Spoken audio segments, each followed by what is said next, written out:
जय गुरु जी। तो सबकी जर्नी यहाँ पे डिफरेंट है। तो गुरु जी एक बात बड़ी क्लियर बोलते थे कि किसी का भी सत्संग किसी से मैच नहीं होगा, क्योंकि मैं सबको डिफरेंट ब्लेसिंग देता हूँ। तो कभी कभी हम लोग कंपेयर कर लेते हैं, डजंट मैटर न्यू संगत और ओल्ड संगत। हम लोग एक चीज बड़ी कंपेयर करते हैं कि इनको ये ब्लेसिंग दी हुई है, हमें ब्लेसिंग नहीं मिली ये। तो एक बार ना हर एक के लिए डिफरेंट है, उनका कल्याण करने का तरीका टोटली डिफरेंट है, ब्लेस करने का तरीका टोटली डिफरेंट है। तो गुरु जी ने एक बार ऐसी सत्संग किया। इस स्टेज की एक बार एक संगत आई तो उसकी आईज में कुछ प्रॉब्लम थी। जब उसकी आईज में प्रॉब्लम थी तो गुरु जी ने उसको बोला, एक काम कर, अक तोड़ना, अक अक तोड़ के उसका जो दूध निकलता उसको आंख में डाल लेना। तो वो आंटी के लिए था, जो अंकल के लिए था, जिनके लिए भी था वो सिर्फ गुरु जी ही जानते हैं। उन्होंने वो डाला तो वो बिल्कुल ठीक हो गई। और वही सेम प्रॉब्लम किसी दूसरी संगत को हुई। जब वो दूसरी संगत को उसने सेम रिपीट किया कि गुरुजी ने उनको भी तो यही बोला था ना, बट उनकी आइज खराब हो गई। और खराब हुई तो उनको 10-15 दिन उनको हॉस्पिटल में रहना पड़ा। जब हॉस्पिटल में बहुत दिनों बाद आए तो गुरुजी ने पूछा की हो गया अंकल। की गुरुजी ऐसे ऐसे आँख की प्रॉब्लम हो गई थी। तो कहते की कीता सी, कहते गुरुजी आँख का दुध पाया सी। कहते किने कहा सी? कहते गुरुजी वही प्रॉब्लम थी मुझे जो उन आंटी को थी। कहते वो आंटी को सिर्फ एक बहाना था बनाने का, करने कराने वाला तो मैं था, वो एक बहाना था। तो तूने क्यों किया? कहते ही से कमरे सब दियां ब्लेसिंग अलग ने। यहाँ कभी किसी की ब्लेसिंग से किसी से कंपेयर मत करना। मैं ऑलवेज कहता हूँ कि नई संगत सो ब्लेस्ड है। जो आप लोगों को मिल रहा है वो शायद पुरानी संगत को भी नहीं मिला होगा, ना मिलेगा। क्योंकि आप लोग जो भी अभी नई संगत जुड़ रही है ना, वो गुरु जी को भगवान समझ के आ रही है और हम लोगों ने गुरु को गुरु समझा है। दोनों में बहुत फर्क है। मई का महीना आने वाला है, बहुत टफ मंथ है, क्योंकि सोचा नहीं था कि कभी गुरु जी ऐसे चूल्हा छोड़ जाएंगे। तो हम लोग 4 मई को 2007 को गुरु जी के पास आए। कुछ काम थे, जैसे संगत में नॉर्मल माथा टेकने के लिए आते थे वैसे ही आए। तो गुरु जी ने एक दो चीजें बोली तो मुझे उस समय गुरुजी ने जलंधर भेजा। ही सेज कि तूने जाके कारपेट डिस्ट्रीब्यूट करके आना है। ये 4 मई की बात थी, जब मैं 5 या 6 मई को गया था। गुरुजी ने कारपेट चेंज करवाया था वहां पे। ही सेज कि वो 1 महीना पड़ा रहा। ही सेज कि तूने आके बांट रहे हैं। मैं कहा नहीं गुरुजी, एक ही बात है, कोई भी उसको डिस्ट्रीब्यूट। डिम्पल चली जाती है, अक्षय चला कहता नहीं नहीं तू आएगा, तू बांट के आएगा। तो 4 मई को आए तो गुरुजी ने मुझसे पूछा जब जाने लगे शाम को, नरेंद्र वापस कब आएगा? तो मैंने बोला गुरुजी मेरी 15-16 तारीख को शायद मीटिंग है, मैं तब आऊंगा। तो गुरुजी कहते अच्छा मिल के जाई फिर। तो मैं कहा ठीक है गुरुजी, मैं आऊंगा तो जरूर मिल के जाऊंगा। कहते ऑफ डे हुआ तब भी मिल के जाना है। मैं कहा ठीक है गुरुजी, जैसे आपका हुक्म। तो जैसे ही हम लोग वहां से 15 तारीख को मीटिंग नहीं हुई, मीटिंग कैंसिल हो गई। 16 तारीख को नॉर्मली मीटिंग मंथ में होती थी, एक बार गुड़गांव मीटिंग होती थी। तो नहीं आया तो 16 तारीख को गुरुजी का फोन आया तकरीबन 3:30-4 बजे। इसे नरेंद्र तू आया नहीं। मैं कहा गुरुजी ऐसे ऐसे मीटिंग कैंसिल हो गई है तो इसलिए नहीं आ सका। ही से हाँ भाई, अब तू बड़ा मैनेजर बन गया है, तेरे पास गुरु के लिए टाइम कहाँ है? मैं कहा नहीं गुरुजी ऐसी बात नहीं है। तो बट मीटिंग मैं एक रेंज तक रख सकता हूँ, दिल्ली मेरे अंडर नहीं आता इसलिए मैं नहीं रख सकता हूँ। तो कहते आज तुझे गुरु बुला रहा है नरेंद्र, तेरे पास टाइम नहीं है। कल तेरे पास टाइम होगा, मैं पता नहीं कहाँ बैठा हूँगा। मैं कहा हाँ जी गुरु जी। कहते हाँ यार, मैंने संगत बंद करके ना मैं कहीं दूर जाके बैठ जाऊंगा, मैं मिलूंगा ही नहीं किसी को। तो मैं कहा गुरु जी ऐसे कैसे? तो जो एक आधा मिनट के लिए वो चुप कर गए, बिल्कुल स्टिल, कुछ नहीं बोले। जब कुछ नहीं बोले थोड़ा टाइम के बाद फिर कहते कहते कमलिया तेरे गुरु ने आए चले जाना जिमें हत्था तो रेत जाती होंगी है। कहते पता भी नहीं लगेगा मैं कब चला जाऊंगा। कहते हैं ना भगवान ने इतनी स्पीड से अपनी लीला समेट दी, इसके बारे में सोच भी नहीं सकते कि वो इतनी जल्दी सब कुछ समेट के चले जाएंगे। कभी सोचा नहीं था इतनी जल्दी कि वो कभी भी अपनी लीला इतनी जल्दी जो ह्यूमन बॉडी उन्होंने ली है वो हम सबको छोड़ के चले जाएंगे। बट कहते हैं ना, गुरु जी भी बोलते थे जो आया है उसको जाना तो पड़ेगा। जिसने ह्यूमन बॉडी ली है, चाहे भगवान भी ह्यूमन बॉडी लेके आएगा, उसको जाना ही जाना पड़ेगा। उसमें कोई सोचने वाला नहीं है कि मैं हूं या नहीं हूं। कहते डायरेक्ट कनेक्शन बनाना सीखो। डायरेक्ट कनेक्शन का मतलब ये है था, गुरुजी ऑलवेज से जब भी वो आसन पे बैठे होते थे एक चीज जरूर बोलते थे, ये मिट्टी का शरीर है, इससे प्यार ना करो, इससे आगे जाने की कोशिश करो।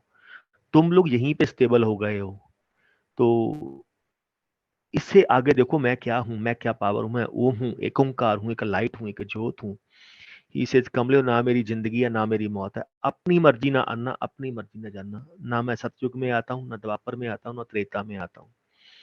ऋषि मुनि ਖੂਹਾਂ ਦੇ ਵਿੱਚ ਉਲਟੇ ਲਟਕ ਜਾਂਦੇ ਨੇ ਸਿਰਫ ਮੇਰੇ ਦਰਸ਼ਨ ਕਰਨ ਨੂੰ, ਮੈਨੂੰ ਦੇਖਣ ਨੂੰ, ਤਾਂ ਵੀ ਮੇਰੇ ਦਰਸ਼ਨ ਨਹੀਂ ਹੁੰਦੇ। ਕਲ ਯੁਗ ਦੇ ਵਿੱਚ ਬਾਰ-ਬਾਰ ਆਣਾ, ਤੁਸੀਂ ਲੋਕ ਬਹੁਤ ਲੱਕੀ ਹੋ ਜੋ ਮੇਰੇ ਨਾਲ ਬੈਠੇ ਹੋ, ਲੇਕਿਨ ਤੁਹਾਨੂੰ ਹਜੇ ਗੁਰੂ ਦੀ ਇੰਪੋਰਟੈਂਸ ਹੀ ਨਹੀਂ ਪਤਾ ਕਿ ਗੁਰੂ ਹੈ ਕੀ ਚੀਜ਼ ਹੈ। ਕਹਿੰਦੇ ਕਿਸੇ ਨੂੰ ਕੁਝ ਨਹੀਂ ਪਤਾ, ਸਭ ਆਪਣੇ ਆਪਣੇ ਰੰਗਾਂ 'ਚ ਰਾਜੀ ਨੇ। ਮੇਰਾ ਆਹ ਕਰਤਾ, ਮੇਰਾ ਆਹ ਕਰਤਾ, ਮੇਰਾ ਆਹ ਕਰਤਾ, ਗੁਰੂ ਜੀ ਕੋ ਜਾਓ ਆ ਮਿਲਦਾ। ਗੁਰੂ ਜੀ ਤੋਂ ਮੰਗਣਾ ਕੀ ਚੀਜ਼ ਹੈ, ਕਹਿੰਦੇ ਉਹ ਤਾਂ ਕਿਸੇ ਨੂੰ ਪਤਾ ਹੀ ਨਹੀਂ। ਗੁਰੂਆਂ ਤੋਂ ਗੁਰੂ ਨੂੰ ਮੰਗ ਕੇ ਦੇਖੋ, ਕਹਿੰਦੇ ਫਿਰ ਪਤਾ ਲੱਗਦਾ ਗੁਰੂ ਕੀ ਚੀਜ਼ ਹੈ। ਕਹਿੰਦੇ ਤੇ ਲੋਕ ਚੀਜ਼ਾਂ ਮੰਗਣ ਲਈ ਆਉਂਦੇ ਨੇ, ਇਹ ਚੀਜ਼ਾਂ ਤਾਂ ਮੈਂ वैसे ही दे देना, कहते जिन्हें ਤੁਹਾਨੂੰ देना मैं। तो बहुत कुछ समझाया, तो फिर मैं बहुत, मेरा मन इतना उदास हुआ। वो 16 मई से लेके मेरे ख्याल से 25-26 मई तक मैंने सो के नहीं देखा। कहते हैं ना कि तूफान से पहले की शांति होती है, कुछ ना कुछ तो होने वाला है। पहली बार ऐसा इंसिडेंट, पहली बार वो फर्स्ट मंथ होगा कि गुरुजी ने मुझे 16 तारीख के बाद कभी फोन ही नहीं किया, कभी भी। मैं 26, मेरा बहुत मन उदास, इतना परेशान कि कुछ तो होने वाला है, हार्ट की प्रॉब्लम लग रही है, नींद ना आए। तो मैंने यानी केमिस्ट शॉप से आके रिक्वेस्ट की कि आप मुझे एक टैबलेट दे दो, उन्होंने टैबलेट देने से मना कर दिया। देन फाइनली मैं 26 को भोपाल गया, भोपाल से दिल्ली आया ट्रेन से। तो बट गुरुजी के पास नहीं जा सका। 27 मई को मैं गुरुजी के पास गया। तो जैसे ही गया, तो लास्ट डेट होती थी, तो गुरुजी ऑलवेज सेज नरेंद्र नहीं आएगा। क्यों? नरेंद्र दा मंथन चलता ਹੁੰਦਾ है। तो उनको मालूम था कि मेरी क्लोजिंग चलती है, सेज कि वो नहीं आएगा, जो मर्जी हो जाए। तो जैसे ही मैं आया, माथा टेका, गुरु कहते तू किमें आ गया नरेंद्र, तेरी तो क्लोजिंग चलती है। कहते हैं ना, हम उनके बच्चे हैं, उनको सब कुछ पता है हमें क्या जरूरत है क्या जरूरत नहीं। ही से नौकरियां भी जरूरी नहीं, कम भी जरूरी नहीं, हर एक चीज जरूरी है। गुरु को मिलना, आप फैमिली में रह के भी मिल सकते हो। तो चलती रही। मैं जैसे मैं गुरुजी, बहुत मन उदास था, आपको माथा टेकने को मन किया था, मिलने को मन कर रहा था। कहते बहुत बढ़िया कीता, चंगा कीता, तू भी मिल लिया सानू। तो उस समय भी नहीं समझ लगा कि गुरुजी ने क्या बोल दिया। 27 मई को लास्ट संडे था। तो बैठे रहे, मैंने, मेरी 5 बजे की सुबह, 5 साढ़े 5 बजे की दिल्ली टू अहमदाबाद की फ्लाइट थी, क्योंकि ऑफिस भी पहुंचना था। तो मैंने पहले फर्स्ट राउंड में पहली बार लंगर किया होगा, फर्स्ट राउंड में। जैसे ही मैंने राउंड में लंगर किया, तो जाने लगा। तो गुरु से किथे, मैं कहा गुरुजी मुझे जाना है, सुबह मेरे गेस्ट हाउस जाना, और सुबह की मेरी 5 बजे की फ्लाइट है। हाँ भाई, चेले ने लंगर कर लिया, गुरु ने तो अभी लंगर भी नहीं किया। तू इतनी जल्दी क्यों चले जाएगा? मैं लंगर करूंगा, उसके बाद जाएगा। क्योंकि उनको मालूम था ये लास्ट संडे है, बाद में रोएगा ये कि इसके बाद मुलाकात ही नहीं होगी कभी। तो मैं बैठ गया। गुरुजी 9:30 पौने 10 बजे लंगर करने के लिए गए। मुझे ये था कि कोई बात नहीं है, गेस्ट हाउस में लेट पहुंच जाऊंगा, देखा जाएगा जो होगा। तो गुरुजी 10 बजे के आसपास, 10 सवा 10 बजे बाहर आए। जैसे आए, फिर आसन पे बैठ गए, मैंने फिर प्रणाम किया। तो गुरु से जल्दी है? मैं कहा गुरुजी ऐसे ऐसे। ही से बैठ, तेरे ਨਾਲ ਗੱਲ करनी है। तो मैंने पीछे बैठ गया, संगत को भेजना शुरू कर दिया। 20-25-30 लोग रह गए, 11 बज गए। तो गुरुजी ने चाय का लॉट आता था, जैसे ही संगत के लिए चाय प्रसाद आई, तो सबने चाय प्रसाद पी, मैंने भी चाय प्रसाद पी। गुरुजी नीचे पिल्लो लेके नीचे बैठ गए। तो जैसे ही वो साइड पे बैठते थे दीवार के साथ, वैसे ही बैठे। तो चाय पी, मैंने फिर दोबारा माथा, कहता नरेंद्र तू पीछे जाके बैठ जा, जब तक मैं नहीं बोलूं तब तक आगे नहीं आएगा, मैं भेजना होगा तुझे अपने बता दूंगा। ठीक है गुरुजी। मैं पीछे जाके बैठ गया कि जब छुट्टी करेंगे तब का तब देखेंगे, अभी कुछ नहीं बोलना। तो उसके बाद कुछ बिट्टा आया था, बहुत सारे पॉलिटिशियन आए हुए थे। एक पॉलिटिशियन ने आके गुरुजी को कुछ बोल दिया, बिट्टे ने ही बोला इनफैक्ट मेरे ख्याल से, कि गुरुजी आप सबको ऐसे ऐसे ब्लेस करते हो, ये करते हो, वो करते हो। यानी गुरु से बेटे, गुरुआं नू पॉलिटिक्स नाल नहीं तोली दा हुंदा। मुझे, मेरे लिए सब एक बराबर है, ना कोई बीजेपी है, ना कोई कांग्रेस है, ना कोई अकाली है। मेरे लिए एक संगत है, सिंपल। यानी से दिल्ली के लोगों को पता ही नहीं कमलिया ਅਸੀਂ ਹੈ ਕੀ ਚੀਜ਼। इन्हां लोकां नूं, चाहे वो मिनिस्टर आते थे, चाहे डॉक्टर्स आते थे, चाहे आईएएस, चाहे आईपीएस, ही से इनको मालूम ही नहीं है मैं हूं क्या। कहते कमलियो, ये जिस दिन मैं चला जाऊंगा ना, एक कंधा दे विच टक्करां मारनगे बेटे। फिर इन्हां नूं रियलाइज होगा कि महाशिव आया सी और महाशिव चलिया गया। इन्हां लोकां ने वैल्यू नहीं पाई। तो फिर उन्होंने सब बहुत सारे सत्संग किए। मेरे ख्याल मैंने गुरु जी को संगत के बीच में पहली बार इतने सत्संग करते देखे होंगे। तो ही सेज कि दिल्ली की धरती को शराप है, यहाँ पे कोई भी महापुरुष या अवतार यहाँ पे आके नहीं रह सकता। तो बट मैं ही हूं जो 10 साल यहाँ पे टिक गया हूं। ना था तो पहला कोई टिकया, ना था तो बाद चों कोई टिकेगा। क्यों? कहते इत्थे इन्ने ऋषि मुनियां दा ब्लड बेहा होया है, उन्होंने श्राप मिलिया हुआ है। धन गुरु जी ने फिर श्रवण कुमार की धरती का, श्रवण कुमार का सुनाया कि जब श्रवण कुमार यहाँ पे पहली बार, कहते दिल्ली ਨੂੰ ਪਹਿਲਾਂ ਇੰਦਰਪ੍ਰਸਥ ਕਹਿੰਦੇ ਹੁੰਦੇ ਸੀ। ਕਹਿੰਦੇ ਜਦੋਂ ਪਹਿਲੀ ਵਾਰ ਆਏ ਸ਼੍ਰਵਣ ਕੁਮਾਰ ਆਪਣੇ ਮਾਤਾ ਪਿਤਾ ਨੂੰ, ਸਤਯੁਗ ਦੀ ਗੱਲ ਹੈ, ਕਹਿੰਦੇ ਜਦੋਂ ਉਹਨੂੰ ਲੈ ਕੇ ਬੈਂਗੀ ਤੇ ਘੁੰਮ ਰਿਹਾ, ਜਦੋਂ ਹੀ ਉਹਨਾਂ ਨੇ ਇੰਦਰਪ੍ਰਸਥ ਦੇ ਵਿੱਚ ਆ ਕੇ ਪਹਿਲਾ ਕਦਮ ਰੱਖਿਆ, ਉਹਨੇ ਲਾ ਕੇ ਬੈਂਗੀ ਸਾਈਡ ਤੇ ਰੱਖਤੀ। कहते जैसी उतारी तो उसने बोला मैं पागल हो गया हूँ, मैं इन 2 बुजुर्गों का, जिनकी अभी एज भी हो चुकी है, पूरी दुनिया गंवा रहा हूँ, पूरा इंडिया गंवा रहा हूँ मैं इनको, मैं तो बेवकूफ हूँ, मैं अपना तो कोई लाइफ एंजॉय नहीं करता। तब उन्होंने बोला कि उसकी मदर ने पूछा कि बेटा हम कहाँ पहुंचे हैं, तो उन्होंने बोला इंद्रप्रस्थ पे पहुंचे हैं। तो उनकी माता ने बोला कि बेटा कितने कदम आगे आया, तो गुरु से पुत्र कितने कदम आगे आए हैं, कि 2 कदम आगे आया हूँ, 1 कदम आगे आया हूँ, एक काम कर 2 कदम पीछे ले ले। जैसे ही उसने 2 कदम पीछे लिए, देन ही रियलाइज इट, यार मेरे से क्या गलती हो गई। देन तभी गुरुजी ने बोला, ਇਹ ਹੈ ਦਿੱਲੀ ਦੀ ਧਰਤੀ, ਇੱਥੇ ਵਾਈਟ ਬਲੱਡ ਹੈ, माँ अपने पुत्र ਦੀ नहीं, प्यो अपने बच्चों का नहीं, और हस्बैंड वाइफ का नहीं है, वाइफ हस्बैंड की नहीं है। यहाँ पे कोई किसी का रिश्तेदार नहीं है, जहाँ पे इतना वाइट ब्लड है, किस वक्त क्या फ्लिप मार जाएंगे किसी को पता ही नहीं है। ये मैं हूँ, मेरे से पहले जितने भी महापुरुष यहाँ पे आए हैं, वो उनको अपनी फैमिलियों की कुर्बानियां देके यहाँ रहना पड़ता है। मैं ही कहाँ जो अपने दम दे उत्ते 10 साल इतने रह के गया वहां।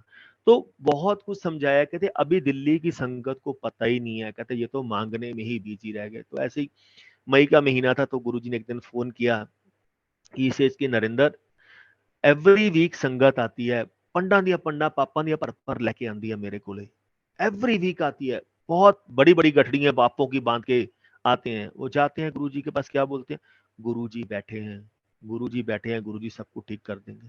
कहते मैं तो ठीक करने के लिए बैठा हूं। कहते नरेंद्र मैं ऐसे करता हूं जैसे ना एक गिलास के बीच में नमक का स्पून ले लो और उसको डाल दो तो इमीडिएटली डल्यूट हो जाता है। मैं संगत आती है उनके कर्मों को, बुरे कर्मों को ऐसे डल्यूट करता हूँ, लेकिन फिर वो नेक्स्ट वीक में आएंगे, फिर उससे ज्यादा वो अपना लेके आएंगे, उससे ज्यादा उनके सिर पे गठड़ी होगी। क्या बोलते हैं उनकी, क्या सोचते हैं, गुरु जी बैठे हैं। कहते गुरु तो बैठा है, लेकिन अच्छे कर्म भी तो करो। अगर आप अच्छे कर्म नहीं करोगे तो गुरु भी क्या करेगा। ही से संगत अपने कर्मों को क्योर करने की कोशिश ही नहीं करती। कहते अगर हर एक संगत भी 10% भी अपने आप को क्योर करने की कोशिश कर लेना, तो मैं बहुत दुनिया का कल्याण कर सकूंगा, मैं और दुनिया का कल्याण कर दूंगा। कहते लेकिन संगत ने सब कुछ मेरे पे छोड़ के रखा हुआ है, गुरु जी बैठे हैं, गुरु जी बैठे। ही सेज गुरु को उस वक्त याद करो। कहते जो कर्म किए हैं उनका भुगतान आप लोगों को करना पड़ेगा। 90% जब मेरे पास आते हो मैं आपको क्योर कर देता हूँ, लेकिन 10% का भुगतान आपको करना ही करना पड़ेगा। कहते 10% के भुगतान में संगत की चीखें निकल जाती हैं, लेकिन 90% अगर 100% का भुगतान करना पड़ता तब आपका क्या हाल होता। कहते लेकिन संगत नहीं समझती इस चीज को। ही से ऑलवेज इज, लोगों ने राम खिलौना जाना। कहते संगत ने मुझे खिलौना समझ के रखा हुआ है, अपने तरीके से मुझे चलाते हैं, मेरे तरीके से चलने की कोशिश भी नहीं करता कोई। मुझे क्या लेना देना है, क्या पसंद है क्या पसंद नहीं, क्या शब्द पसंद है, किसी को कोई लेना देना नहीं है। गुरुजी भी एक रागी के शब्द होता था, सेम रागी का 7 रागी के होता था, लेकिन एक सिलेक्टिव होता था कि इस रागी का शब्द ही चलाना है। इसे हर एक शब्द ਦੇ ਵਿੱਚ ਤੁਹਾਨੂੰ आंसर मिलूगा, लेकिन शब्दों को अच्छे तरीके से सुन के देखो, तभी आपको पता लगेगा। आप बार बार सुनो उन शब्दों को, तब आपको पता लगेगा शब्द क्या चीज होते हैं। मेरी तो अगर लाइफ आज मैं मेरी फैमिली बैठी है तो सिर्फ गुरु जी की बदौलत बैठी है, अदरवाइज हमारी लाइफ तो आज से पहले कब की खत्म हो चुकी होती। गुरु जी कभी कभी अच्छे कर्मों को लेके एक सत्संग सुनाते होते थे, जो पुरानी संगत है उनको याद होगा। तो ही ऑलवेज सेज कि एक बार ना एक साधु भिक्षा मांगने के लिए कहीं पे गया। जब वो भिक्षा मांगने के लिए गया, वो राजा के अस्तबल में गया, घोड़ों के अस्तबल में। जैसे ही घोड़ों के अस्तबल में पहुंचा, तो राजा अपने कर्मचारियों को डांट रहा था। तो जैसे ही वो वहां पहुंचा, तो साधु ने जाके भिक्षा मांगी, क्योंकि साधु का काम तो भिक्षा मांगना, भिक्षा मांग के खाना है। जैसे ही भिक्षा लेने के लिए वो वहां पहुंचा, तो राजा ने आओ देखा ना ताओ, राजा ने वही घोड़े की शेट उठाई, लिद उठाई और उसे पात्रे में डाल दी।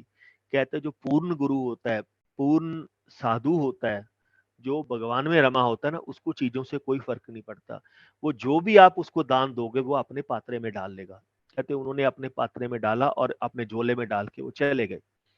टाइम निकला, कहते जो आप कर्म करोगे उसका भुगतान आपको करना पड़ेगा। आज करोगे कल करोगे। ही से कभी किसी की निंदा नहीं करनी चाहिए, बुरे कर्म नहीं करने चाहिए। जितनी हम किसी की निंदा करते हैं, आप दूसरों के कर्म की ओर करते। कहते लेकिन आज जब तक हम निंदा ना कर दे, तब तक हमें रोटी हजम नहीं होती है। तो इसलिए निंदा ना किया करो। कहते जब राजा एक दिन शिकार पे गया, तो गुरु जी अलवे से जो बीजोगे कटना वही पैण है। जो आपने बोया है आपको काटना वो आप ही को पड़ेगा, कोई आपका नहीं काटेगा। कोई फैमिली में आपका सपोर्ट नहीं करेगा वो काटने में। आप हम बच्चों के लिए कई बार बुरे कर्म भी करते हैं, तो बच्चे आपके लिए कुछ नहीं करेंगे। आपको अपना कर्म खुद ही काटना पड़ेगा, बच्चे आपकी सपोर्ट नहीं करेंगे। तो कहते जब राजा भटक गया जाकर जंगल में शिकार पे, उसके सैनिक पीछे रह गए, तो वो दूर देख रहा कि मैं शाम होने वाली है, मैं जंगल में क्या खाऊंगा क्या पीऊंगा, अगर किसी जानवर ने मुझे मार दिया तो तब भी किसी को पता नहीं लगेगा। वो चलता रहा, चलता चलता वो ये देख रहा है कोई नहीं मिल रहा उसे। दूर उसे एक धुआं निकलता हुआ नजर आया। था उसको थोड़ा सा हौसला हुआ, कोई तो रहता है, अगर धुआं है तो आग भी होगी, आग कोई ना कोई तो आग जला के बैठा हुआ है। तो जब वहां पहुंचा तो एक कुटिया थी, कुटिया के बाहर एक साधु थे, वो समाधि में बैठे थे। उन्होंने जाके नमस्कार किया। राजा ने अपना घोड़ा साइड पे बांध के नमस्कार किया, उनको बुलाने की बहुत कोशिश की, तो लेकिन वो साधु समाधि से टस से मस नहीं हुए। जब उन्होंने समाधि से बाहर आए, तो राजा ने बोला मैं कहते राजा आप कौन? उन्होंने बोला मैं आपका राजा, आपके देश का राजा। कहते राजा तू मेरा राजा थोड़ी है। से नहीं, ये सारी जमीन मेरी है, सारा राज मेरा है। कहते राजा असि तो ऊपर वाले दे राज रहने, तेरे राज नहीं रहता। तो उन्होंने फिर बोला नहीं नहीं मैं इस देश का राजा हूँ। कहते राजा होएगा, असी की लेना। तो उन्होंने बोला ऐसे ऐसे भटक गया हूँ, तो कुछ खाने पीने को दे दो। उन्होंने साधु बाबा ने उनको खाने पीने के लिए दिया। तब उसका ध्यान जाता है कि जो झोंपड़ी है, झोंपड़ी के पीछे बहुत बड़ा कचरे का ढेर लगा हुआ है, बहुत बड़ा गंदगी का ढेर लगा हुआ है। तो उसको बहुत उस समय स्मेल आनी शुरू हो गई। तो उसने पूछा महाराज आप यहाँ बैठ के कैसे तपस्या कर लेते हो, और मेरे राज में तो मैंने कहीं इतनी दूर कचरा का कोई वही नहीं करके रखा। वही से राजा तेरा तेरा ही दिखता हुआ है कि से मैं किसी को कचरा क्यों दूंगा, और मेरे राज में इतना कचरा कहाँ से आया मुझे खुद ही नहीं समझ लगा। ही से राजा तेरा दिखता हुआ है। जब वो नहीं माना था फिर साधु बाबा ने बोला कि राजा याद कर, आज से इतने साल पहले तेरे यहाँ पे भीख मांगने के लिए मैं आया था।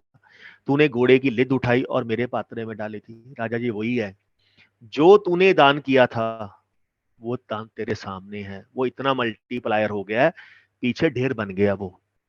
तो राजा साधु बाबा के चरणों में गिर पड़ा कि कहते ना गुरु जी कहते हैं जो पूर्ण गुरु होता है वो हमेशा अपने भक्तों को गंदगी से भी बाहर निकालता है, वो कभी छोड़ता नहीं है उनको।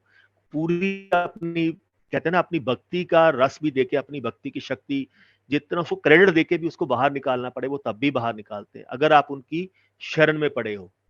तो जब वो उनकी शरण में बैठे तो उन्होंने जैसे ही पूछा तो उन्होंने बोला अब महाराज इसका उपाय बताइए। वो कहते हैं कम कर राजा, एक काम कर, और अपने सिटी में जाके, अपने शहर से जाके जितनी अपनी निंदा करवा सकता है उतनी निंदा करा। कहते राजा इससे क्या होगा? कहते राजा तेरे कर्म कट जाएंगे, तो तेरे जो तूने बीजा है वो अपने धीरे धीरे कम होना शुरू हो जाएगा। तो ही से कि ठीक है। वो जैसी वहां पे गया, अपने सिटी में जाके उसने बहुत सारी गलत चीजें करनी शुरू कर दी, लोगों ने उसको उसकी निंदा शुरू कर दी। वो जाया करे वहां पे हफ्ते के बाद फिर जाके देख के आ जा, ढेर छोटा होना शुरू हो गया। एक छोटा सा रह गया जितना उसने दान किया था। तो वो फिर साधु के पास आया कि महाराज ये तो रह गया। कहते राजा तेरे शहर दे विच एक बंदा है, एक बंदा ऐसा भी है जिसने अभी तक तेरी निंदा नहीं की। तो कहते वो कहाँ है? कहते जाकर लब, ढूंढ अब तू इसको। तो जैसे ही उसने ढूंढा तो एक बंदा था बहुत गरीब, उसके पास तो राजा गया कि तू जो चाहता है वो ले ले, तुझे राज चाहिए, जो हीरे जवाहरा चाहिए, जो चाहिए वो ले ले, पर मेरी निंदा कर दे। तो कहते राजा राजा मैं तेरी निंदा क्यों करूं, किस लिए तेरी निंदा करूं, तूने मेरा क्या बिगाड़ा है? कहते कुछ नहीं बिगाड़ा, बस तुम्हें निंदा कर दे। कहते राजा मैं तेरी निंदा करूंगा ही नहीं, क्यों करी तेरी निंदा करूं? कहते नहीं एक बार तो कर दे। कहते मैं नहीं करूंगा, तूने जो करना है। तो उसने ही बोला राजा तुझे अपने कर्मों का भुगतान करना पड़ेगा। उस बंदे ने, गरीब बंदे ने बोला। वो फिर महाराज के पास आया, साधु के पास आया, साधु के चरणों में गिर पड़ा, महाराज अब क्या करूं? कहते राजा वो बंदा कौन सी? वो मैं ही दसी। कहते राजा तूने मेरा क्या बिगाड़ा है, तू तो मेरा भुगतान तो तुझे खुद करना पड़ेगा। ही से राजा जो बोया है ना, काटना तुझे ही पड़ेगा। फिर हम लोग रोते हैं कि ये मेरे साथ क्यों हो गया, ये मेरे साथ क्यों हो गया। ही से कर्मा था भुगतना ही पैना है। आज हम बुरा करेंगे तो कल को भुगतान करना ही करना पड़ेगा। तो फिर बोला अब इसका उपाय बताओ। कहते पूर्ण गुरु फिर भी बख्श देता उसको। उसने बोला एक काम कर, इसको जला, राख बना ले, राख बना के इसको पानी में डाल के पी, खाने में डाल के खा ले, लेकिन तभी ये तेरा पूरा क्रेडिट खत्म हो सकता है, अदरवाइज कोई इसको खत्म नहीं कर सकता। तो ये है गुरु, वो आपको समझाते हैं कि हमें समझाते कि आप लोग यार अच्छे कर्म तो करने शुरू करो, लेकिन हम लोग कहीं पे भी अच्छे कर्मों का नामो निशान नहीं लेके चलते। हम लोग मैंने ये किया, मैंने वो किया, मैंने ये कर दिया, मैंने वो कर दिया, हमने कुछ भी नहीं किया। हम लोग जब प्यार करते हैं ना गुरु से, हम लोगों में एक बहुत बड़ी ईगो आ जाती है, बहुत बड़ा अपने आप को सोचते हैं मैं बहुत बड़ी सेवा करता हूँ, मैंने पता नहीं गुरु जी के साथ कितना टाइम स्पेंड कर दिया, मेरे से पहुंचा हुआ तो कोई है ही नहीं। तो ऐसे ही एक दिन मैं एम्पायर स्टेट में बैठे थे, मंडे का दिन था, तो गुरुजी ने हमें बुलाया और कहते रुक जा। तो मंडे के दिन हम लोग के, मैं और डिम्पल दोनों गुरुजी के रूम में बैठे हुए थे। गुरुजी के रूम में बैठ के गुरुजी 2 सीटर पे लेटे हुए थे, तो डिम्पल गुरुजी के पेट की सेवा कर रही थी और मैं गुरुजी के चरणों की सेवा कर रहा था। गुरुजी बहुत सारी बातें कर रहे थे। गुरुजी का पेट इतना हार्ड था जैसे पत्थर होता है, इतना हार्ड था। तो गुरु से देख डिम्पल आंटी, डिम्पल ने बोला गुरुजी आपका तो पेट बहुत हार्ड है। कहते हाँ आंटी देख ला, इन्ने लोगों ने माड़े कर्म में अपने ते चकदम, फिर भी संगत क्या बोलती है, गुरु ने मेरा क्या किया, गुरु ने मेरे लिए क्या किया, गुरु ने तो मेरे लिए कुछ किया ही नहीं है। कहते कमरे ਤੁਹਾਨੂੰ दस के थोड़ी करना है, मैं तुम लोगों का इतना कल्याण कर देता हूँ, फिर भी तुम लोग बोलते हो मेरा गुरु ने क्या किया। कहते मैं वो गुरु हूँ जो बिना बताए आपका कल्याण करता हूँ, बता के कल्याण किया तो क्या कल्याण किया। बातें करते रहे, बहुत सारे गुरु सत्संग किए। तो सत्संग करते करते गुरु जी मुझे कहते, मैंने गुरु जी को बोला, मैं कहा गुरु जी कहते हैं ना बहुत अच्छे कर्म लिखाए होंगे कुछ, जो आपके चरणों की सेवा मिल गई, और मैं आपके चरणों की, आपकी जुत्ती की भी मिट्टी नहीं हूँ। तो ही से है कि क्या नरेंद्र, मैं कहा गुरु जी मैं आपके चरणों की भी धूल नहीं हूँ, जो आपकी जुत्ती पहनते हो उसकी नीचे लगी हुई धूल भी नहीं हूँ, मुझे आपने इतना प्यार दे दिया, इतना ब्लेस कर दिया। ही से कमला हो गया, तू तो जो मेरी असली संगत है ना, तू तो उसके चरणों के भी धूल नहीं है अभी नरेंद्र, बहुत दूर सोच लिया तूने कि तू मेरे चरणों की धूल है। कहते 3 लेयर होती है संगत की, 1 2 3, जिनकी कैटेगरी अपनी अपनी अलग चलती है। यहाँ कोई LKG में, कोई UKG में, कोई PhD कर रहा है, यहाँ पे सबके अपने अपने कर्म है कहते यहाँ पे। तो तू तो अभी उनके चरणों की भी धूल नहीं है। वो 3 संगत जो होती है, 3 लेयर्स होती हैं, जब भी मैं इस धरती पे आऊंगा वो मेरे साथ आएंगे। तो तुम लोग तो कितनी बार अभी तुम लोगों को लाइन से निकालूंगा, कितनी बार लाइन में तुम लोग लगोगे, लेकिन गुरु पे विश्वास ना छोड़ना, कभी भी विश्वास ना छोड़ना गुरु पे, हमेशा गुरु से जुड़े रहना। तो मैं कहा ठीक है गुरु जी। तो चुप कर गया। कहते हैं ना आपको लगता है कि मैं पता नहीं गुरु जी का कितना क्लोज हूँ, मैंने तो बहुत सेवा कर ली, बहुत प्यार गुरु जी ने दे दिया। धनी से कुछ नहीं बोले। फिर उसके बाद करते करते ही से नरेंद्र, ਜਿਹੜੇ ਭਗਤੀ ਦੇ ਰਸਤੇ ਨੇ ਨਾ, ਇਹ ਬੜੇ ਖਤਰਨਾਕ ਨੇ, ਬੜੇ ਔਖੇ ਰਸਤੇ ਨੇ ਕਹਿੰਦੇ ਇਹ। तो कहते ਇਹ ਇੰਨੇ ਖਤਰਨਾਕ ਰਸਤੇ, ਨੰਗੀਆਂ ਤਲਵਾਰਾਂ ਨੇ ਕਹਿੰਦੇ, ਇਹ ਕੱਕੇ ਰੇਤੇ ਚੱਲਣ ਵਾਲੇ, ਇਹ ਅੱਗ ਦੇ ਉੱਤੇ ਚੱਲਣ ਵਾਲੇ रस्ते ने। गुरु उतना तब तक अच्छा लगता है जब तक गुरु हाथ से देता है, तब तक गुरु सबके लिए बहुत अच्छा है। कहते लेकिन जब गुरु आपके हाथ से लेता है ना, जब गुरु अपना हाथ सीधा करता ले यार मुझे दे, तब पता लगता है गुरु क्या चीज है। उससे पहले तो आप गुरु को समझ ही नहीं सकते। कहते हैं जिस दिन मैं हाथ सीधा करता हूँ मांगने के लिए तो संगत भाग जाती है। कहती है ऐसा गुरु नहीं मिलना चाहिए। ही ऑलवेज से तेरे गुरु वर्गा हार्ड मास्टर कोई नहीं। तेरा गुरु तब तक अच्छा है जब तक वो देता है। जब मैं एग्जाम लेता हूँ कहता है यार मेरा भी मन करता है कि मैंने इस संगत को इतना कुछ दे दिया, ये मेरे लिए क्या कर सकते हैं। कहता है, जैसे ही मैं हाथ सीधा करता हूँ तो संगत भाग जाती है। कहती है ऐसा गुरु नहीं होना चाहिए। क्यों? ਕਹਿੰਦੇ ਅਸੀਂ ਨਾਕੋ ਲੋਹੇ ਦੇ ਚਨੇ ਚਬਵਾ ਦਿੰਨੇ ਆ, फिर पता लगता गुरु का टेस्ट की है। कहते गुरु तो जब तक देता तब तक गुरु को चाय का टेस्ट भी नहीं पता लगता आप लोगों को। तब जाके पता लगता है जब मैं एग्जाम लेने पे आता हूँ। कहते राजियां तो भीख मंगवा दे दी है ਅਸੀਂ लाइटा दे खड़े होके, फिर पता लगता है गुरु की चीज है। कहते गुरु भोला भंडारी रूप ची ठीक है। तो वो नहीं से कि नरेंद्र 9 सीढ़ियां होती हैं गुरु को पाने के लिए, भगवान को पाने के लिए। ये 9 रिद्धियां सिद्धियां सारी 9 की 8 सीढ़ियां मैं हर एक संगत को चढ़ाता हूँ। जब संगत मेरे पास आती है, सीढ़ियां चढ़ती है, तो संगत बोलती है मैंने गुरु को पा लिया। जैसी वो 8वीं सीढ़ी चढ़ती है ना भक्ति की, वो क्या बोलता है मैंने गुरु को बहुत पा लिया, मैं गुरु जी की बहुत सेवा की, मैंने गुरु जी को पा लिया, मेरे जितना तो कोई पा ही नहीं सका जितना मैंने पाया है। वो गुरु जी इतनी उसमें बख्शिश कर देते हैं, वो जो बोलता भी है ना वो सच हो जाता है। वो कौन बोलता है? जब ही आपकी जीभ पे बैठ के गुरु बोलता है, कोई और नहीं बोलता, लेकिन वो सच हो जाता है। तो संगत में एक ईगो आ जाती है, अरे मैंने तो गुरु को पा लिया, जो मैंने भक्ति गुरु की है वो और कोई कर ही नहीं सकता।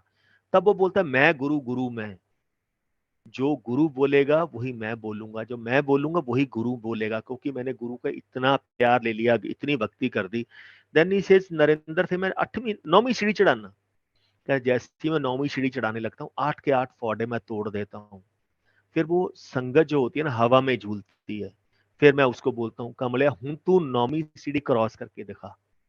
देन गुरु जी कहते नरेंद्र 9वीं सीढ़ी पता की हुंदी है? मैं कहा नहीं गुरु जी, 9वीं सीढ़ी मैं दी हुंदी है, ईगो दी हुंदी है, यही नहीं पार पा सकते। मैं गुरु ਨੂੰ ਪਾ ਲਿਆ, मैं गुरु ਨੂੰ ਪਾ ਲਿਆ। कहते कमले हो गए, सानू कौन पालूगा? सानू कोई नहीं पा सकता।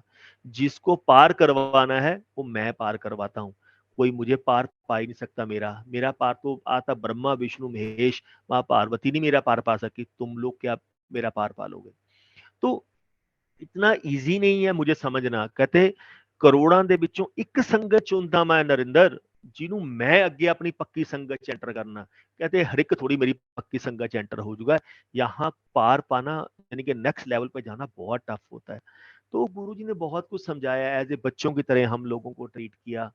तो आज हम लोग उन चीजों को याद करते हैं कि वो हमें कितना कुछ समझाते थे, लेकिन हम बेवकूफ थे जो नहीं समझ सकते थे। ऐसे ही गुरु जी ने एक बार गुरु जी का चोला छोड़ा।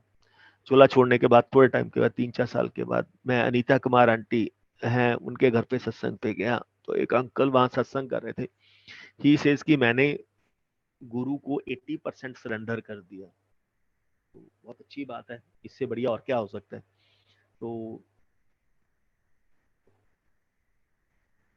तो मैं कहा बहुत अच्छी बात है भाई, हर एक के अपने अपने कर्म है। तो मैंने भी अपना सत्संग किया, वापस आए लंगर करके कार में बैठे। मैं कहा डिम्पल ये है संगत, वो भी पुरानी संगत थी। मैं कहा ये है संगत जिन्होंने गुरु जी को 80% सरेंडर कर दिया, हमने तो अभी शुरू भी नहीं किया। तो कहते हैं ना गुरु आपको हर एक चीज का आंसर देता है, लेकिन टाइमिंग गुरु की होती है, हमारी टाइमिंग नहीं होती। वो महीना निकला, 1.5 महीना निकला, 1.5-2 महीने बाद गुरु जी ड्रीम में दिखाते हैं। गुरु जी एम्पायर सेट बैठे हुए हैं, जैसे नॉर्मल बैठते थे, पिल्लो लेके, शॉर्ट पहन के, बनान पहन के और सॉक्स पहन के बैठे हुए हैं, अकेले बैठे हैं अपने आसन के पास ही। तो मैंने जैसे ही जाके माथा टेका, ही से तू कभी आ गया? मैं कहा नहीं गुरुजी बस माथा टेकने के गया था। ठीक है बढ़िया गीता, चल। गुरुजी ने, मैं जैसे ही माथा टेका तो गुरुजी ने अपने अपने पाँव उठाए और मेरे गोद में रख दिए, चल प्रेस कर तू। तो मैंने प्रेस करना शुरू कर दिया। जैसे ही प्रेस करता रहा थोड़ा टाइम के बाद ही से नरेंद्र जब संगत राइज करती है ना तब उसको गुरु याद नहीं आता। तब वो क्या बोलता है, मैंने मेहनत की थी, मैंने हार्ड वर्क किया था, इसलिए मैं नेक्स्ट इतनी ऊंचाई पे पहुंचा हूं। कहते उस समय ना गॉड याद आता है, ना भगवान याद आता है, ना गुरु याद आता है जिसने उसको ब्लेसिंग दी उस लेवल तक पहुंचाने के लिए। वो क्या बोलता, मैंने मेहनत की थी, मैंने हार्ड वर्क किया, इसलिए मैं इस मेहनत पे पहुंचा हूँ। कहते फिर हल्का सी प्रॉब्लम आती है, एक कांटा चुभता है, वी इमीडिएटली ब्लेम टू गुरु जी कि गुरु जी मैं आपके मंदिर भी आता था, सत्संग भी अटेंड करता था, लंगर भी करता था, सेवा भी करता था, फिर मेरे साथ ये प्रॉब्लम क्यों हुई। देन गुरु से, यार गुरु बुरा करने के लिए बैठा है? गुरु हमेशा संगत का अच्छा करता है, कभी बुरा होने नहीं देता। कितने बुरे कर्मों को काट के वो अच्छों में कन्वर्ट करता है, उसके बारे में आप सोच भी नहीं सकते। वो सिर्फ गुरु के पास ही हिसाब किताब है, हमारे किसी के पास ही हिसाब किताब नहीं है। इसे हल इतना बड़ा शूल था और मैंने हल्का सा कांटा बना दिया, वो भी हल्की सी चोभ हुई, तब हम इमीडिएटली ब्लेम करने लग जाते हैं गुरु को कि गुरु जी मैंने तो आपकी इतनी सेवा की, मेरे साथ इतनी बड़ी प्रॉब्लम क्यों होगी। ही सेड गुरु हमेशा अच्छा करने के लिए रहता है कि मैं अपनी संगत का मैक्सिमम कल्याण कैसे कर दूं, कभी बुरा नहीं होने देता। तो कहते ही लोग बोलते हैं मैंने गुरु को सरेंडर कर दिया, क्वेश्चन का आंसर आपको हमेशा देते हैं। ही सेड मैंने गुरु को सरेंडर कर दिया, कहते कमले हो गए, सानू कौन सरेंडर कर लूगा। मुझे सरेंडर कोई माइक का लाल कर ही नहीं सकता। कहते ਰੱਬ ਨੂੰ ਸਰੈਂਡਰ ਕਰਨਾ ਬੜੀ ਦੂਰ ਦੀ ਗੱਲ है और मुझे तो पॉसिबल ही नहीं है आप सरेंडर कर दोगे, इतना इजी नहीं है मुझे सरेंडर करना। इसे जिसको मैं चाहूंगा वो मुझे सरेंडर कर सकता है, वो भी करोड़ों ਦੇ ਵਿੱਚੋਂ एक संगत ਹੁੰਦੀ है जिसको मैं सरेंडर करवाता हूँ, वो पास से निकल भी नहीं सकता। कहते जो सरेंडर, जब मैं सरेंडर करवाने पे आता हूँ ना, तो इतना एग्जाम लेता हूं मैं तो पूछ भी नहीं सकता। तो तुम लोग सोच भी नहीं सकते गुरु क्या एग्जाम लेता होगा, इतनी हार्ड एग्जाम लेता हूँ। कहते एक टाइम वो आ जाता है जब वाइफ और हस्बैंड एक दूसरे के अपोजिट खड़े हो जाते हैं, यही एक क्लोज रिलेशन है, बच्चे भी आपके सेकेंडरी हैं, तो हस्बैंड वाइफ एक दूसरे के अपोजिट खड़े हो जाते हैं, तब पता लगता है गुरु क्या चीज है। लेकिन अगर गुरु पे विश्वास होगा, वो आपका लास्ट स्टेज है। कहता वहीं से सब लोग नीचे गिरते हैं, वहीं से सब लोग नीचे गिर जाते हैं, वो लास्ट स्टेज आपकी होती है गुरु को पाने की। अगर गुरु पे विश्वास है देन रियलाइज इट कि हाँ मेरे गुरु यहाँ बैठा है, गुरु जी यहाँ पे हैं, गुरु तो मेरे साथ खड़ा ही ऑलवेज। तुम ਤੁਹਾਡੇ रिश्तेदार काम नहीं आने, कोई भी रिलेटिव तुम लोगों का काम नहीं आएगा, सिर्फ गुरु ही तुम लोगों के काम आएगा। जब कोई मुसीबत पड़ेगी, जब कोई आपके हाथ खड़े हो जाएंगे, आपको लगेगा इस वक्त कोई भी नहीं है मेरे साथ, गुरु को याद करो, गुरु हमेशा आपके साथ खड़ा होगा। लेकिन आपको फील करने वाला आना चाहिए कि गुरु जी यहाँ बैठे। गुरु जी टाइम टू टाइम अपनी संगत को कैसे ब्लेस करते हैं, कैसे कल्याण करते हैं, किसी को भी नहीं पता। ऐसे ही 3 साधु मेरे घर पे भीख मांगने, भिक्षा मांगने के लिए आए। लुधियाना में रहते थे, सर्दियों के दिन थे, तो जैसे ही भिक्षा मांगने के लिए आए, अक्टूबर नवंबर का मंथ था, भिक्षा मांगने के लिए आए। उन्होंने मेरी मदर को बहुत कुछ बोला। मेरी मदर को बोला तेरे 2 बेटे हैं, बड़े बेटे की डेथ हो जानी चाहिए। तेरी मेरी मदर ने बोला नहीं देखो मेरा बड़ा बेटा भी जिंदा है, वो ऑफिस गया हुआ है। इन बिटवीन मेरी वाइफ आ गई और मेरा बेटा आ गया। उन्होंने बोला ये देखो उनकी वाइफ है और उनका बच्चा है। कहते नहीं पॉसिबल नहीं है वो जिंदा हो, क्योंकि उसके ऊपर तो कष्ट बहुत बड़ा आने वाला था, वो तो अभी तक जिंदा हो ही नहीं सकते। उन्होंने बोला नहीं तो ऑफिस गया होगा, बिल्कुल ठीक ठाक है। तब उन्होंने बोला मैं आपको एक दिन बता रहा हूँ। तो इनविट वाइफ ने उस समय गुरुजी का लॉकेट पहना हुआ था, हल्की सी सर्दी के ऊपर से शॉल पहना हुआ था। तो मेरी वाइफ को कहते बेटी तू जिसको मानती है ना, हर वक्त तेरे अंग संग रहता है। तो मेरी मदर ने पूरी बात बताई। तो मेरी वाइफ कहती बाबा जी मुझे एक चीज बताओ, अगर मेरा जिसको मैं मानती हूँ, जो भी मेरा गुरु है वो मेरे अंग संग रहता है, तो मेरे हस्बैंड का बाल भी बांका नहीं हो सकता, ये उसका विश्वास है। तो वो हंसने लग गए। उन्होंने बोला पानी पिलाओ, पानी पुनी पिलवाया, कुछ दान करने के लिए बोला।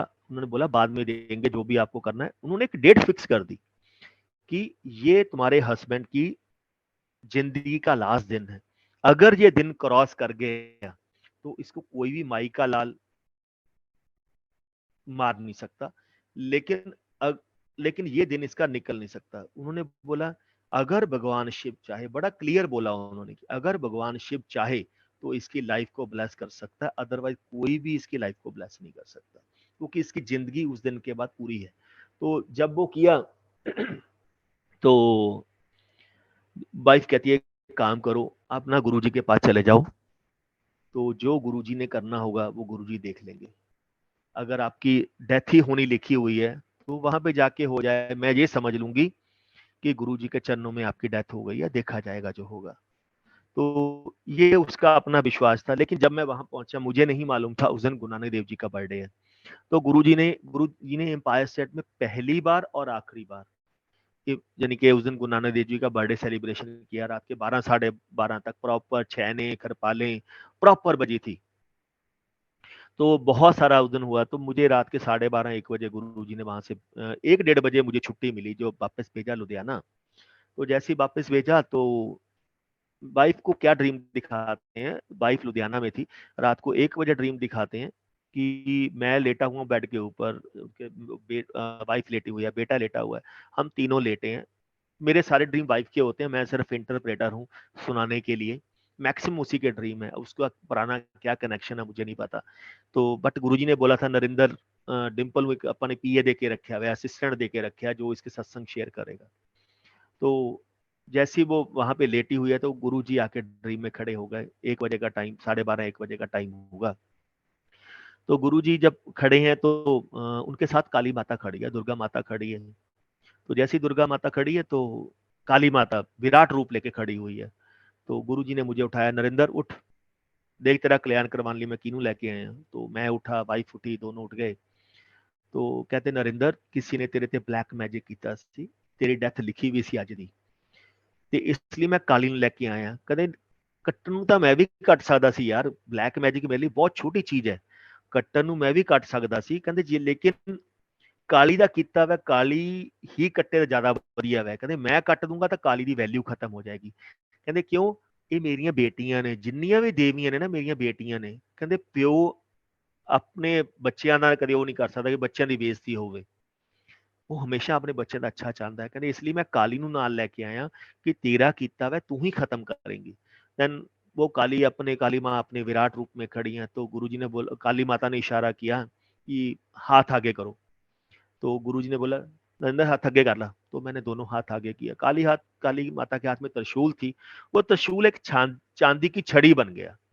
वो चांदी की छड़ी से मुझे उन्होंने हाथ पे मारे, फिर नीज के यानी कि बाजुओं के नीचे मारा उन्होंने। तो 3-3 4-4 बार उन्होंने किया। तो गुरुजी को कहती ब्लेस कर दिया मैंने, अब खत्म हो गया, जो कुछ था वो सब खत्म हो गया। तो उसके बाद डिम्पल को हंसने लगेगा, डिम्पल तू भी मरवा ला, काली आई है तो ब्लेसिंग ले ले काली की। तो कहते गुरुजी ने नहीं, ये जोर से छड़ी मारेंगे, चांदी की छड़ी है, जोर से मारेंगे। तो गुरुजी हंसने लगे, कहते जैसे तू मेरी बेटी है ना, वैसे ही काली मेरी बेटी है, तो तुझे पता भी नहीं लगेगा, फूलों की तरह लगेगी। तो उन्होंने बोला नहीं नहीं गुरुजी, मैं नहीं मरवाऊंगी। तो गुरुजी ने फिर बोला देख ला मौका आया है। तो उन्होंने फिर मना कर दिया कि नहीं नहीं गुरुजी, मुझे नहीं मरवाना। तो गुरु जी जा तेरी मर्जी। कहते डिम्पल ये ना सोचना मैं ड्रीम में तेरे घर में काली को लेके आया हूं, मैं लाइव तेरे घरे काली ਨੂੰ लेके आया वहां, लाइव लेके आया तेरे घरे। तो जैसे ही उन्होंने बोला तो गुरु कहते उठ जा डिम्पल, उठ के मंदिर ਦੇ ਵਿੱਚ मेरी फोटो देख के आ। तो जो सबसे पहली फोटो हमें मिली थी, छोटी सी फोटो मिली थी, उसमें लाल रंग का चोला पहन के गुरुजी बेड के ऊपर बैठे हुए हैं। पहली फोटो थी हमारे यहाँ पे गुरुजी का स्वरूप जो था।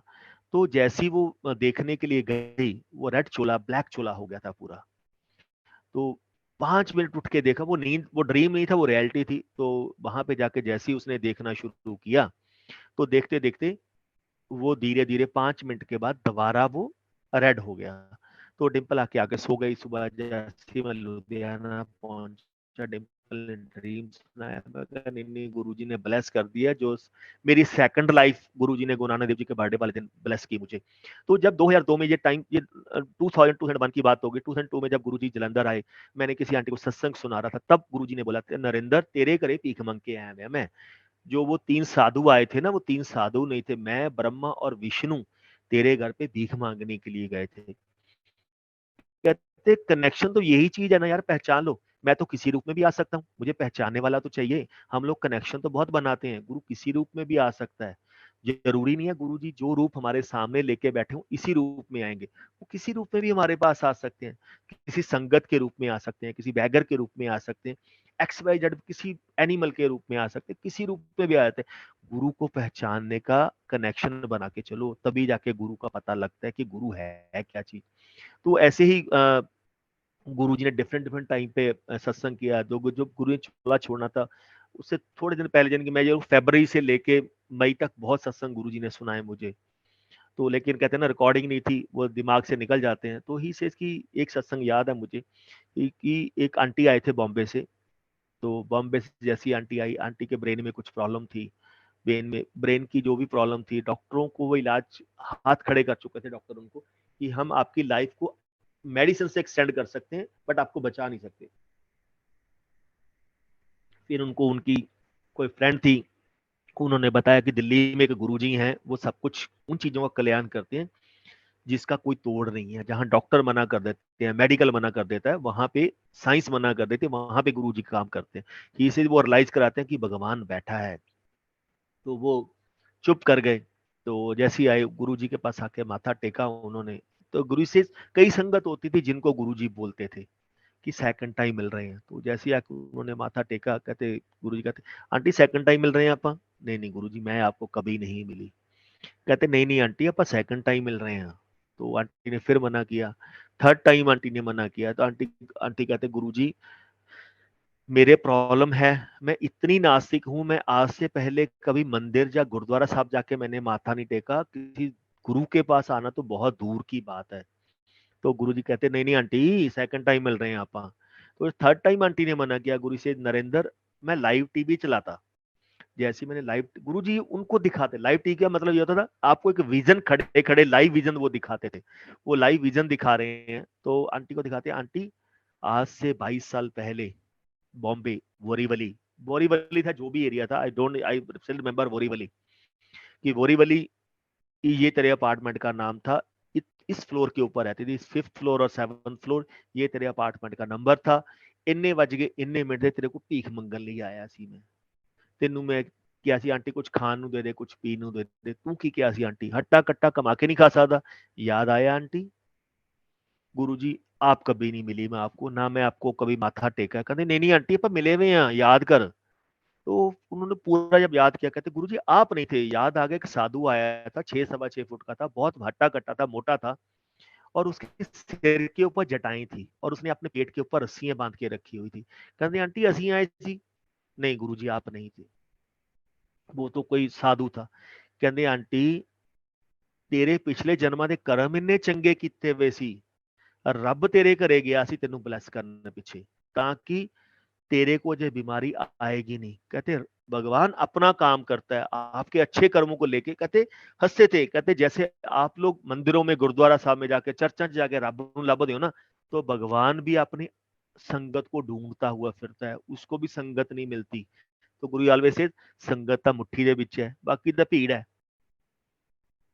तो इसे पीनट्स ही से, इसे पीनट्स, जो संगत है ना आज की डेट में, वो तो पीनट्स है, ਬਾਕੀ तो ਭੀੜ ਹੈ, ਮੰਗਣ ਵਾਲੀ ਹੈ। ਕਹਿੰਦੇ ਮੈਨੂੰ ਇੱਕ ਵੀ ਸੰਗਤ ਕਹਿ ਦੇਵੇ ਮੈਂ ਸਿਰਫ ਗੁਰੂ ਨੂੰ ਮਿਲਣ ਚੱਲਿਆ, ਮੇਰੀ ਕੋਈ ਡਿਮਾਂਡ ਨਹੀਂ, ਮੇਰੀ ਫੈਮਿਲੀ ਦੀ ਕੋਈ ਡਿਮਾਂਡ ਨਹੀਂ, ਮੰਨ ਜੂੰਗਾ। ਖੜੇ ਹੋ ਕੇ ਕਹਿ ਦੇਵੇ ਮੈਨੂੰ ਕੋਈ, ਮੈਂ ਨਾ ਮੈਂ ਪਹਿਲਾਂ ਮੰਗਣ ਆਇਆ, ਨਾ ਮੈਂ ਹੁਣ ਮੰਗਣ ਲਈ ਆਇਆ, ਮੰਨ ਜਾਵਾਂਗੇ। ਕਹਿੰਦੇ कहते जिसको मांगने की जरूरत नहीं है ना, जो मुझे मिलने के लिए मंदिर में या कहीं पे भी जाता है, उसको मेरे पास कहीं पे भी आने की जरूरत नहीं है, मैं उसको ढूंढता हुआ उसके घर पे जाऊंगा। कहते नरेंद्र, मैं आंटी दे कोले, आंटी ਨੂੰ ਸਾਰਾ ਕੁਝ याद करवाया, आंटी ਤੇਰੇ ਪਿਛਲੇ ਜਨਮਾਂ ਦੀ ਕਰਮ ਇੰਨੇ ਚੰਗੇ ਸੀ, ਭਗਤੀ ਤੇਰੀ ਇੰਨੀ ਜ਼ਿਆਦਾ ਸੀ, ਰੱਬ ਤੇਰੇ ਘਰੇ ਗਿਆ ਸੀ ਤੈਨੂੰ ਬਲੈਸ ਕਰਨ ਪਿੱਛੇ।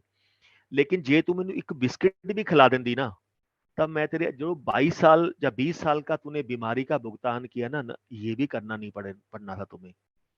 कहते लेकिन जो होना है वो होके रहेगा, भगवान टालने की कोशिश करता है, लेकिन जो होना है वो होके ही रहता है। टालता रहता हूं मैं बहुत सारी चीजों को, लेकिन कई बार संगत नहीं मानती।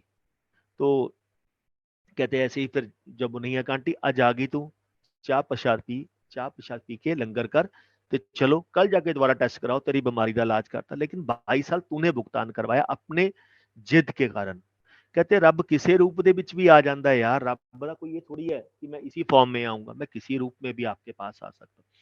तो सत्संग बहुत है। मैं अभी लेटेस्ट सत्संग, जो मेरे अभी फादर की डेथ हुई है, मेरे ग्रैंड डॉटर हुई है, तो ऐसे ही मेरी ग्रैंड डॉटर ने बचपन से डोलो 650 बहुत खाई है। तो वो इतनी 650 खाई है कि उसका लीवर खराब हो गया था, और उसके हार्मोन चेंज होने शुरू हो गए थे। डॉक्टर ने बोल दिया था कि आपके बच्चा नहीं होगा, अगर बच्चा होगा भी तो 1.5 से 2 साल कंटिन्यू मेडिसिन खाओगे, उसके बाद जाके कुछ चांस है कि आपके बच्चे के कुछ, अदरवाइज आंटी वो भी नहीं है। उनका कुछ पीआर का चल रहा था कनाडा का, वो भी बीच में अभी रुक गया उस समय, तो रोका नहीं। आप धीरे धीरे गुरुजी किस वक्त क्या रोकते हैं, किस लिए रोकते हैं, हमें नहीं पता होता। हम लोग सोचते हैं यार मेरे लिए अच्छा क्या है, लेकिन गुरु सोचता है मुझे मालूम है आगे अच्छा क्या है, मेरे लिए क्या अच्छा है। गुरु को जो अच्छा होगा वो ना वही है। हमारे अच्छा सोचने से या किसी और चीज सोचने से गुरु सब कुछ नहीं दे देता। तो अब वो चलता रहा, तो उसको ठीक है तेरी मेडिसिन चलती है, उसकी मेडिसिन देनी शुरू कर दी उसने। तो इसकी यानी कि लुधियाना से भी मेडिसिन चल रही थी, दिल्ली से भी मेडिसिन चल रही थी। तो करते करते डॉक्टर एक दिन की उसकी 25 के आसपास, 24-25 मेडिसिन थी, दिन में 3-4 बार लेनी होती थी, 24-25 टैबलेट होती थी उसकी। इतना खराब हो चुका था। देन डिम्पल हम लोग बहुत परेशान होते थे, छोटी बच्चा है गुरुजी इतनी जल्दी हो गया, ये हो गया वो हो गया। हम तो अरदास ही कर सकते हैं, करने कराने वाला तो मालिक है। तो ऐसे एक दिन डिम्पल को ड्रीम आया, तो ड्रीम में गुरुजी कहीं खड़े हैं संगत के साथ। आप जैसे बड़े मंदिर के गेट के बाहर खड़े हो जाते थे, संगत खड़ी होती थी, बट वो कहीं आउटर है। तो वहां संगत के साथ खड़े हैं, तो हम लोग कार में बैठे हैं, तो डिम्पल कहती गुरुजी खड़े हैं माथा टेके आते। अलीशा भी बैठी है मेरी डॉटर इन लॉ भी। तो मैंने मना किया नहीं, क्योंकि मुझे गुरुजी ने एक चीज समझाई थी, गुरुओं को भी प्राइवेसी देना सीखो। अगर मैं रोड के ऊपर खड़ा हूँ, जाके रोड के ऊपर पाँव में नहीं पड़ना चाहिए, मुझे भी टाइम दिया करो। मेरी भी अपनी लाइफ है, मेरी भी अपनी जिंदगी है, ठीक है। वो उनकी ह्यूमन बॉडी में जब थे तब उनकी अपनी, उन्होंने मुझे बहुत समझाया था। संगत आती है, मैं मार्केट में घूम रहा हूँ, वहां पे खड़े होके वो मेरे मेरे को प्रणाम करना शुरू करते। कहते यार गुरु किसी और को ब्लेस करने के लिए भी मार्केट जा सकता है ना, सिर्फ यही छोड़िए कि मैं किसी और को ब्लेस करने नहीं जा सकता। अब उत्थे पैके भी, और जिसको मैं बताना भी नहीं चाहता हूँ मैं कौन हूँ, मैं तुम्हें ब्लेस करने के लिए हूँ, बट कौन हूँ मैं ये भी नहीं बताना चाहता। लेकिन संगत आके उत्थे कहते पैरों के बीच लंबी लेट जाती है। तो मैं कहा मैं नहीं जाऊंगा, मुझे गुरुजी ने बहुत इन चीजों के बारे में समझा दिया था, बहुत डांट पड़ी है मेरी इन चीजों को लेके, मैं नहीं जाऊंगा। तो कहते हम दोनों तो जाएंगे। ये आके संगत खड़ी है 20-25, ये बिल्कुल लास्ट पे आके खड़े हो गए। गुरुजी उन संगत से बात कर रहे हैं, करते करते 5-7 मिनट बाद गुरुजी का ध्यान पड़ा डिम्पल के ऊपर। डिम्पल उरे आ, तू कदम आ गई? तो उन्होंने बोला गुरुजी मैं बस दूर से खड़े, तो माथा टेक रही थी, आप बात कर रहे थे। गुरु कहने उड़िया उड़िया, तो डिम्पल चली गई और अलीशा दोनों चले गए। डिम्पल पास जाके खड़े हो गए, गुरुजी संगत को इंट्रोड्यूस करवा रहे हैं। हम बोलते ना गुरुजी तो चले गए हैं, गुरुजी को क्या पता है हम कनेक्शन क्या बनाएंगे क्या नहीं बनाएंगे। गुरुजी हमारी सुनते भी हैं, आज का संगत क्या करने हैं, क्या गुरुजी हमारी सुनते हैं? गुरुजी मैं तो बोलता हूँ पल पल आपको देखते हैं। चाहे आप उनकी शरण में जो एक बार आ गया ना, वो हर पल उनका ध्यान रखते हैं। तो गुरुजी संगत को इंट्रोड्यूस करा रहे हैं, मिलो डिम्पल सੱਸ बन गई, लगदी है डिम्पल साडी सੱਸ बनी। साडी डिम्पल तो आप छोटी जी है हजे, तेरा छोटी डिम्पल सੱਸ बन गई साडी। आ डॉटर इन लॉ है जी, ਇਹਦੀ ਨੂੰਹ ਆ ਬੈਖੜੀ। तो गुरु जी हंस रहे, संगत को इंट्रोड्यूस करवा रहे हैं। गुरु जी सर डिम्पल से बातें करते रहे। डिम्पल कहती गुरु जी अलीशा बहुत बीमार रहती है, मेरी डॉटर इन लॉ का नाम अलीशा है, अलीशा बहुत बीमार रहती है। हाँ मैंने पता कहते, मैंने पता कहते एक कहते एक काम कर केमिस्ट ਤੋਂ ना एक टैबलेट लैके दे दे, गोली लैके दे दे। गुरु जी कौन सी गोली लेके दो? जेड़ा तेरा मन करता वो लैके दे दे। गुरु जी कोई नाम तो दे दो। डिम्पल केमिस्ट को जाएंगे, एक टैबलेट दे दे, जो तेन टैबलेट दो वही टैबलेट दे दी। बस ठीक हो गया, कल्याण हो गया। तो चुप करके देन अलीशा के पास आके गुरुजी खड़े हो गए और उनके कंधे से कंधा लगा के खड़े हो गए। उसको टैबलेट का नाम बताया कि ये टैबलेट लेनी है। लेकिन अब ड्रीम डिम्पल के ड्रीम है, तो डिम्पल को नहीं पता क्या बोला उन्होंने। तो अब चला गया, ड्रीम खत्म हो गया। 2 दिन हम, मेरी जॉब चली गई थी, हम लोग पंजाब आए हुए थे। तो दिल्ली में संगत है, वो मेरी डॉटर इन लॉ को बेटी की तरह समझते हैं।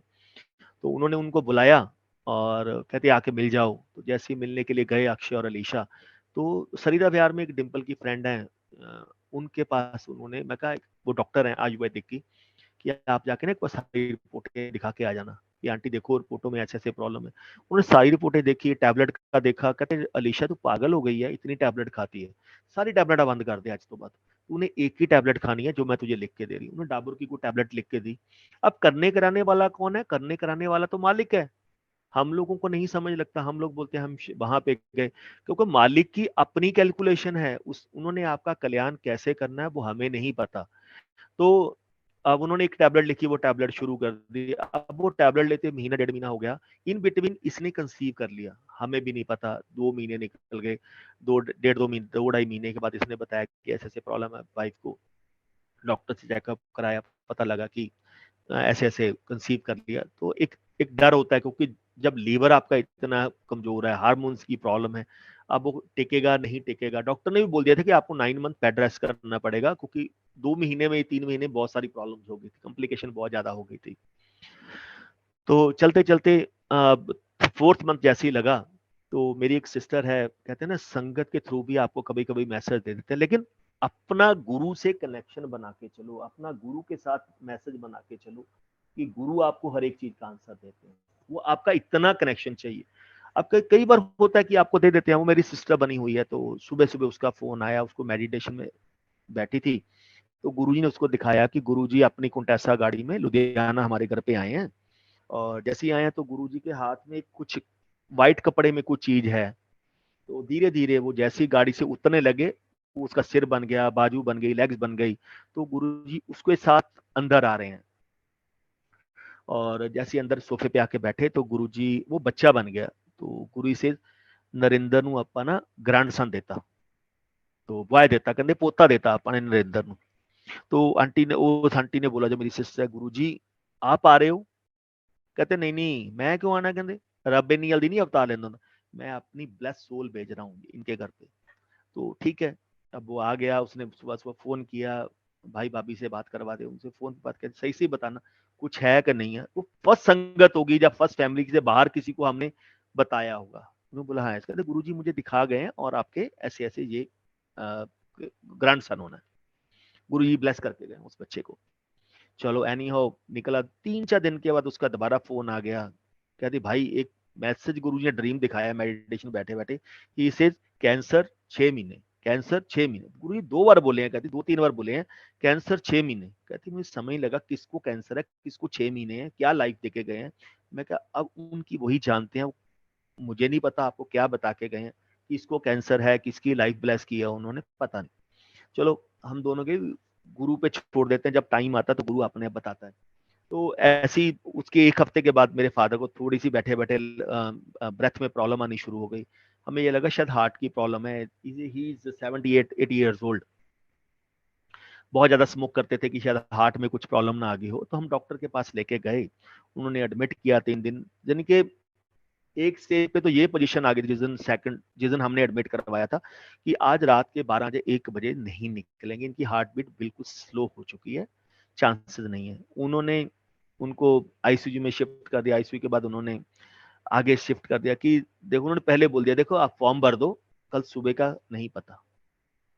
तो ठीक है, अब जो करना था, अगला दिन भी निकल गया, सुबह हो गया। फिर उन्होंने उस चीज में बोला कि जब तीसरे दिन टेस्ट करवाए उन्होंने सारे, उन्होंने बोला आप इनको ना डीएमसी शिफ्ट करवा दो, जो रिपोर्ट आई है उसके बीच में इनको कैंसर है, तो उनको कैंसर है, आप इनको शिफ्ट करवा दो। तो हम लोग लुधियाना डीएमसी शिफ्ट कराए, सब रिपोर्टें आई, तो सारी रिपोर्टों के बीच में कैंसर बड़ा क्रिस्टल क्लियर आ गया। तो 10-12 दिन वहां पे रहे।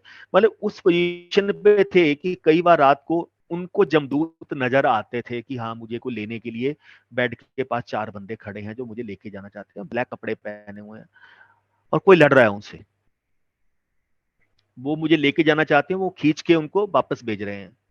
अब कौन थे कौन नहीं थे वो तो अब उनको नहीं मानते, क्योंकि मेरे फादर नहीं गुरुजी को मानते थे। तो चलता रहा। फिर उन्होंने, हम डॉक्टर ने, एक डॉक्टर बहुत अच्छा मिल गया, उसने बोला जी आप छुट्टी करवा लो, कैंसर है, जो मेडिसिन हम दे रहे हैं यही मेडिसिन आपकी घर पे चलेगी, यहाँ तो बिल बनाते रहेंगे हमारा आपका। तो हमने छुट्टी ली, रात को घर पहुंचे तो मेरे फादर 1 या 2 दिन के बाद कहते, रेस्ट कर रहे थे, तो उन्होंने बोला एक ना, जब मैं हॉस्पिटल से आना था उस दिन सुबह सुबह एक लड़की आई थी, कंजक छोटी सी, तो 7-8 साल की होगी लड़की, वो सिर के ऊपर चुनरी ली हुई है। मेरे पापा माता रानी को, नैना देवी को मानते हैं, और शिव जी के बचपन से ही भगत है। तो कहते एक छोटी सी लड़की आई थी, मुझे कहते डॉक्टर ने जोर लगा लिया जितना जोर लगाना था, अब तू मेरी दी हुई लाइफ जिएगा। तो मेरी मदर ने उनको जानबूझ के जब बोला कि ये बोल रहे हैं, इनको डर लग रहा है कि शायद मुझे हॉस्पिटल दोबारा ना एडमिट करवा दें, इसलिए उन्होंने बोल रहे हैं कि ये झूठ बोल रहे हैं। अब लेकिन कहते हैं ना, हर एक की अपनी जर्नी है, हर एक को अपना दिखाई देते हैं, क्या चीज दिखाई देता है, भगवान किसको किस रूप में दिखाई देता है, हमें नहीं पता। टाइम चलता रहा, तो सबको यही था जितने डॉक्टर के पास जाना कि बेटा होना है, बेटा होना है, बेटा होना है। तो लेकिन अलीशा की और डिम्पल की सिर्फ एक चीज सब संगत को बोलती थी, और गुरुजी से लड़ाई होती थी इनफैक्ट। गुरुजी, अब बेटा बेटा सब दुनिया कहती है, आप बेटी क्यों नहीं देते हो? बेटी भी तो देनी चाहिए ना।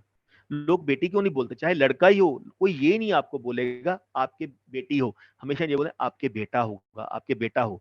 क्यों भाई बेटियां क्यों नहीं? क्योंकि गुरुजी अपने टाइम पे हमेशा बोलते थे, लड़के तो मैं बेरों की तरह बांट देता हूँ, बेटियां मैं किसी को नहीं देता हूँ।